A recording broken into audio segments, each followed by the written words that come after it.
నా ప్రాణము మంటిని హత్తుకొనుచున్నది, నీ వాక్యము చేత నన్ను బ్రతికి.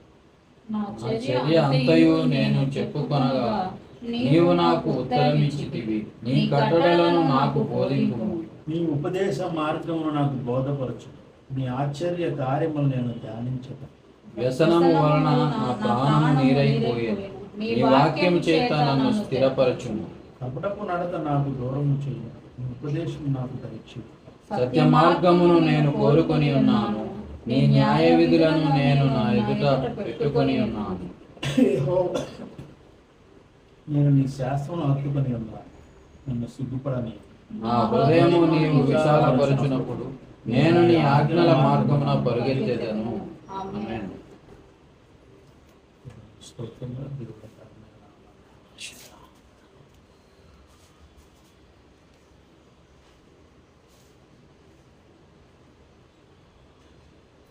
నా ప్రాణము మంటిని హత్తుకొనుచు, వాక్యము చేత నన్ను బ్రతికింది.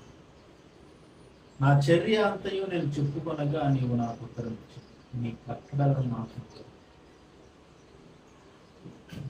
దేవునికి మహిమ కలుగును గాక. ఆమేన్. కీర్తనాకారుడు తనున్నటువంటి ఉపాయములోనో అనారోగ్యంలోనో అది ఏ విధమైనా సరే ఏమంటున్నాడంటే నా ప్రాణం మంటిని హత్తుకుంటుంది. అంటే చనిపోవడానికి సిద్ధపడుతున్నట్టుగా ఇందులో ఉన్నటువంటి మాట. మరి ప్రాణము మంటిని ఎక్కువ హత్తుకుంటుంది. ప్రాణము అంటే తన యొక్క పరిస్థితి ఎలా ఉందంటే చనిపోయే స్థితిలో ఉన్నాడు. అందుకనే ఏం కోరుకుంటుంది, నీ వాక్యం వచ్చేది నన్ను బ్రతికింది. అదేంటి, చనిపోయే ఒక వ్యక్తికి, చనిపోతున్న వానికి బలమైన ఆహారం కావాలి, మెడిసిన్ కావాలి, ఇంకా ఇతరితర ఆ శరీరానికి బలాన్ని ఇచ్చేటటువంటివి కావాలి. కానీ నీ వాక్యముతో నన్ను బ్రతికించమంటాడు. అంటే తన ప్రాణము అని అంటే వాస్తవానికి తను ఎంత ఆత్మలో చనిపోయేటటువంటి స్థితిలో ఉన్నాడో దాన్ని మనం జ్ఞాపకం చేసుకుంటాం. ప్రైజ్ ది లార్డ్, హల్లెలూయా. ఆత్మలో బలహీనత ఎప్పుడైతే వస్తుందో ఆత్మ చనిపోయే స్థితికి వస్తుంది. చనిపోవటం అంటే దేవునికి దూరమయ్యే స్థితే చనిపోవడం. దేవుని ఆజ్ఞలకు, దేవుని బోధలకు, దేవుని శాసనాలకు, దేవుని నీతి న్యాయాలకు దూరమయ్యే స్థితి ఆత్మీయంగా చనిపోయిన వారితో సమానం. బ్రతికున్నా సరే, బ్రతికుండి మనం ఏం చేస్తున్నా, ఏం తింటున్నా, ఎలాగుంటున్నా, ఎంత హుందాగా బతుకుతున్నా, ఆత్మలో దేవుని వాక్యానికి సరైనటువంటి స్థానం లేకపోయినా, ఆత్మలో దేవుని వాక్యానికి సంబంధమైనటువంటి జీవన విధానం లేకపోయినా, నువ్వు ఎంత అనుభవిస్తూ జీవిస్తూ ఉన్నా దేవుని వాక్యములో, దేవుని దృష్టిలో నువ్వు చనిపోయిన వారితో సమానం. ప్రైజ్ ది లార్డ్, హల్లెలూయా. పరిశుద్ధ దేవునికి మహిమకరం. అంటే ఇక్కడ తన ప్రాణం మంటిని హత్తుకొనుచున్నది. అంటే మంటిని ఎప్పుడు ఏమంటుకుంటుంది, శరీరం హత్తుకుంటుంది. శరీరం మట్టిలో కలిసిపోతుంది. ప్రాణం కాదు కదా, అదే ప్రాణం అంటే ఆత్మ కాదు కదా. అంటే ప్రాణము ఆత్మ రెండు కలిసే ఉంటాయి. కాబట్టి ఇక్కడ మర్మంగా కీర్తనగా మాట మాట్లాడతారు, వాక్యముతో బ్రతికింపు కావాలి. ప్రైజ్ ది లార్డ్, హల్లెలూయా. వాక్యముతో బ్రతికింపబడాలి. ఆత్మకు వాక్యము, ఆత్మకు ఆహారం. ఆత్మ బలంగా ఉండాలంటే వాక్యం అనే ఆహారం కావాలి. అందుకనే ప్రభు అంటాడు, జీవాహారం నేనే, వాక్యమే జీవాహారం. ఇంకో చోట వాక్యమే ఆహారం. వాక్యాన్ని తీసుకో, వాక్యాన్ని పాటించు, వాక్యాన్ని ధ్యానం చేయి, వాక్యంతో నడువు. ఆ వాక్యము ఆత్మను జీవింపజేస్తుంది. వాక్యం ఆత్మను జీవింపజేస్తుంది. తీసుకునేటువంటి నిర్ణయాలు, చేసేటటువంటి పనులన్నీ కూడా వాక్యముతో సరిచేయబడతాయి. ఆలోచన చేయాలి, మనము వాక్యంతో బ్రతికింపబడుతున్నామా లేదా? నా చర్య అంతే నేను చెప్పుకొనగా నీవు నాకు ఉత్తరం ఇచ్చింది, నీ కట్టలు నాకు బోధి. నా చర్య అంతయు నీకు చెప్పుకొనగా నీవు నాకు ఉత్తరం ఇచ్చింది. ప్రతిదీ ఆయనకి చెప్పుకోవాలి, ఆయన దగ్గర నుంచి సమాధానం పొందుకోవాలి. ప్రతిదీ ఆయనకి చెప్పాల్సింది. ప్రతి మన ఆలోచన ఎలా ఉంది అంటే తెలియదు ఆయన. చాలామంది నేను చెప్పేది ఏముంది, ప్రార్థన చేసిన ఆయన సమస్తం తెలుసు కదా అని చెప్పి ప్రార్థనను వాళ్ళు నిర్లక్ష్యం చేస్తారు. నీ ఆత్మ బలపడింది, నీ ఆత్మలో బలం ఉంది, నువ్వు దేవుని వాక్య ప్రకారం ఉంటున్నావు అనడానికి గుర్తు ప్రార్థనా జీవితం. ప్రైజ్ ది లార్డ్, హల్లెలూయా. దేవుని వాక్యానికి, దేవుని ఆత్మకు దగ్గరగా నువ్వు జీవిస్తున్నావు అనడానికి గుర్తు అనమాట ప్రార్థన. ప్రార్థనలో నీ చర్య అంతా ఆయన చెప్పుకుంటే ఆయన నీకు ఉత్తరం ఇస్తే ఇద్దరి మధ్య ఉన్నటువంటి సహవాసానికి గుర్తు ప్రార్థన. దేవునికి మనకు మధ్య ఉన్న సహవాసానికి గుర్తు ప్రార్థన. ఏదో మొక్కుబడిగా చేసేది ప్రార్థన కాదు. ఈరోజు ప్రార్థన చేయాలి కాబట్టి ప్రార్థన కాదు. నువ్వు చేసే ప్రతి దినం ప్రార్థన దేవునితో నీ సంబంధాన్ని మెరుగుపరిచేదిగా ఉంటుంది. ప్రభువా నా ఆలోచనలు ఎలా ఉన్నాయి, కానీ అందరి గురించి చేయడం కాదు ప్రతిదినం ప్రార్థన అంటే. మనకి వ్యక్తిగతంగా నువ్వు ఉన్నప్పుడు నీ ఆలోచనలు ఎలా ఉన్నాయి, నీ తలంపులు ఎలా ఉన్నాయి, నువ్వేం మాట్లాడుతున్నావు, నువ్వు వాక్య ప్రకారంగా ఎలా ఆలోచన చేస్తున్నావు, వాక్యాన్ని ఎలా ఆలోచన చేస్తున్నావు, యేసుని గురించి ఎలా ఆలోచన చేస్తున్నావు, అది ఆలోచనలన్నింటినీ ఆయన చెప్పుకోవాలి. వాక్యంతో ఆయన సరి చేస్తూ ఉంటాడు. ప్రభువా నేను ఇలా అనుకుంటున్నా, ఈ వాక్యాన్ని బట్టి సరిచేయి, సహాయం దయచేయాలి. దేవుని దగ్గర నుంచి సహాయం కోరుకోవడానికి ప్రార్థన, నీ ఆత్మీయ జీవితం మెరుగుపడటానికి ప్రార్థన. మన ఆత్మీయ జీవితం మెరుగుపడిన తర్వాత ఇతరుల కొరకు మొరపెట్టాలి, ఇతరుల కొరకు విజ్ఞాపన చేయాలి, ఇతరుల కొరకు ప్రార్థించాలి. ముందు మన ఆలోచన తలంపులు సరవకుండా ఇతరుల కోసం ప్రార్థన చేయడం వల్ల ఉపయోగం లేదు.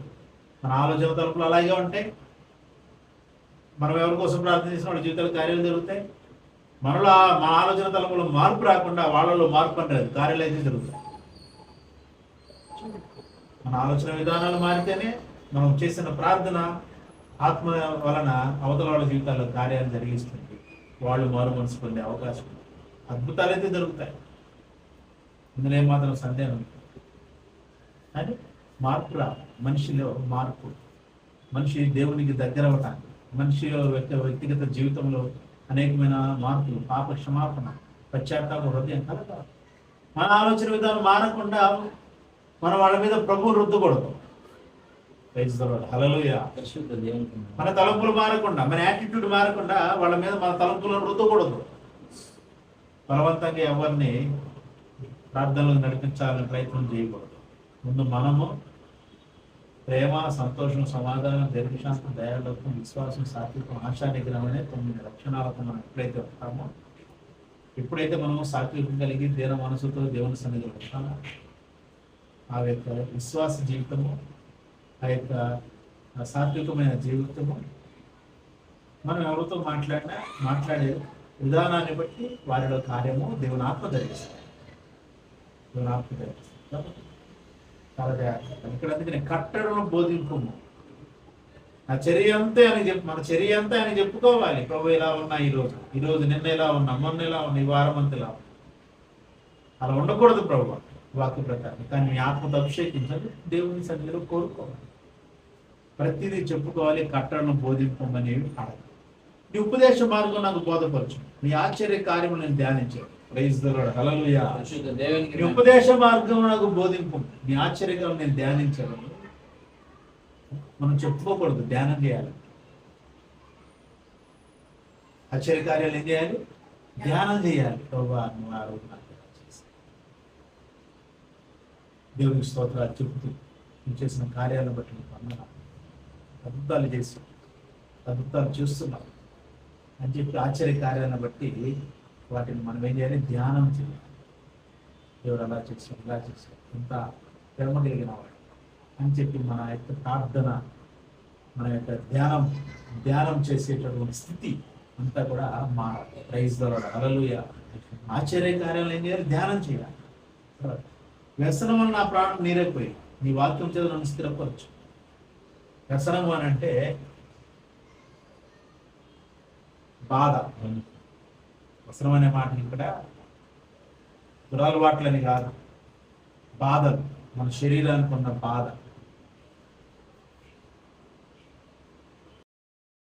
ఆ బాధ వల్ల ఏమైపోయిందని తన ప్రాణము నీరైపోయింది.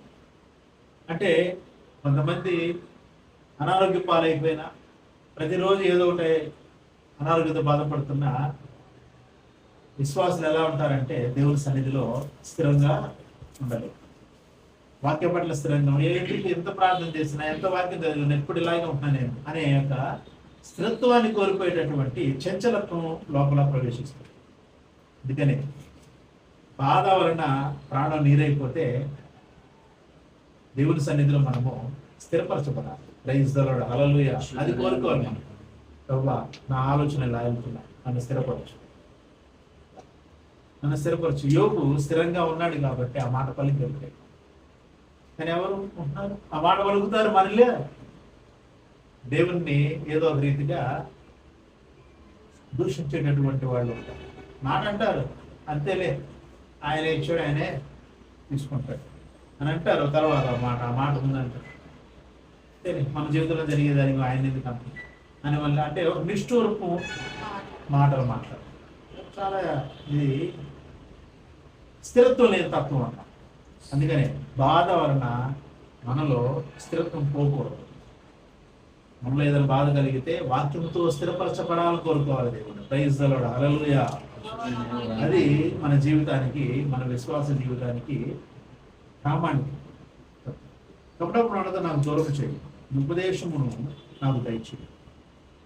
సత్య మార్గం నేను కోరుకొని ఉన్నాను, నీ న్యాయ విధులు నేను నా ఎదుట పెట్టుకుని ఉన్నాను. నేను కపటపు నడత నాకు దూరపరచు, ఉపదేశ మార్గమే నాకు కావాలి, అది దాన్నే దయచేయి. ఉపదేశ మార్గంలో నడవడానికి ప్రయత్నం చేయాలి. సత్య మార్గాన్ని కోరుకొని ఉన్నా, నీ న్యాయ విధులు నా ఎదుట పెట్టుకుని ఉన్నా. ఏం కోరుకున్నాడంట? సత్య మార్గాన్ని కోరుకున్నాడంట. ప్రైజ్ ది లార్డ్, హల్లెలూయా. సత్య మార్గాన్ని కోరుకున్నాడు. వాక్యానుసారమైన మార్గం సత్య మార్గం. నీ న్యాయ విధులు నేను నా ఎదుట పెట్టుకుని ఉన్నా. యెహోవా, నేను నీ శాసనం హత్తుకుని ఉన్నాను, నన్ను సిగ్గుపడని. నా హృదయమును నీ విశాలపరచునప్పుడు నేను నీ ఆజ్ఞల మార్గమున పరుగెత్తెదను. దేవుని సన్నిధిలో ఆయన మార్గాలు, ఆయన ఆజ్ఞల మార్గాలలో పరుగులు పెడతాను. వాస్తవం ఎప్పుడు హృదయము దేవుని వాక్యం కొరకు విశాలం చేయబడాలి, దేవుని ఆత్మ కొరకు విశాలపరచబడాలి. దేవుని యొక్క శక్తితో, దేవుని యొక్క సన్నిధితో హృదయం విశాలంగా ఉండాలి. అంటే మన ఆలోచన విధానాల్లో విశాలత, బ్రాడమైన అలా విశాలంగా ఆలోచన చేయాలి. విశాలంగా ఆలోచన చేసినప్పుడు అవతల వాళ్ళు చేసిన ఏ తప్పైనా, పెద్దదైనా చిన్నదైనా, విశాల హృదయంతో ఉన్నప్పుడు ఎవరికైనా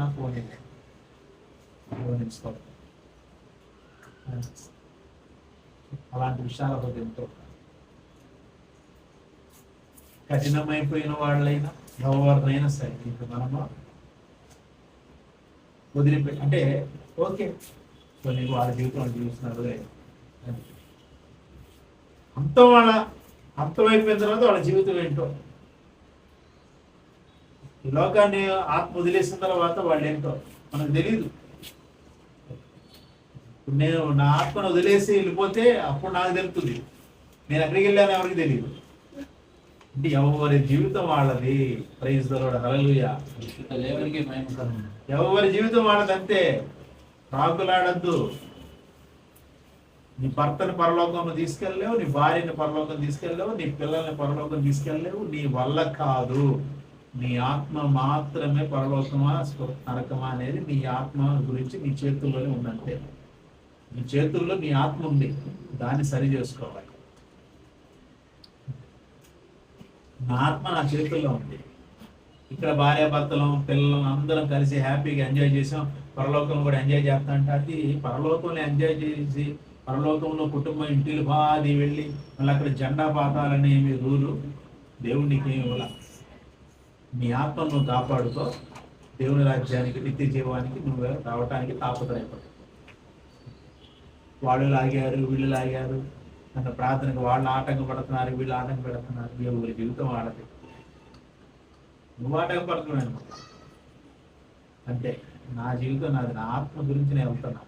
నువ్వు వెళ్తేనే లేకపోతే మానే, నువ్వు వస్తేరా లేకపోతే మానే. నువ్వెవరో అయ్యా. ఆత్మ గురించి నువ్వు ఉండగలమా? ధైర్యం ఉందా? అలా చెప్పగలమా? చెప్పాలి. ఎవరి ఆత్మ వాడదు. ఏమంటున్నాడు? నన్ను సిగ్గుపడనేది, నేను బొరిగిలు పెట్టాలి. నా హృదయము విశాలపరచినప్పుడు నేను నీ ఆజ్ఞ మార్గంలో పరిగెత్తుతాను. అంతే. నేను నా కుటుంబం ఇంటిల్లు 10 ఆజ్ఞ మార్గంలో పరిగెత్తులు. మా అందరూ హృదయం విశాలపరచు. నా హృదయం విశాలపరచు. నేను నీ ఆజ్ఞ మార్గంలో పరిగెత్తాలి. అంతే.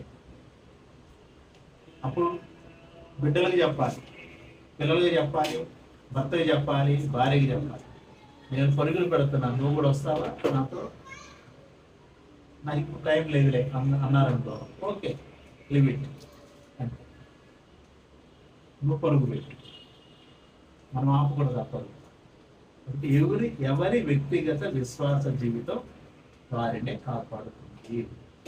ఎవరి ఆత్మలు అంటే వారి ఆత్మలు మాత్రమే దేవుని సన్నిధికి వెళ్తారు. చాలా జాగ్రత్తగా ఉంటారు.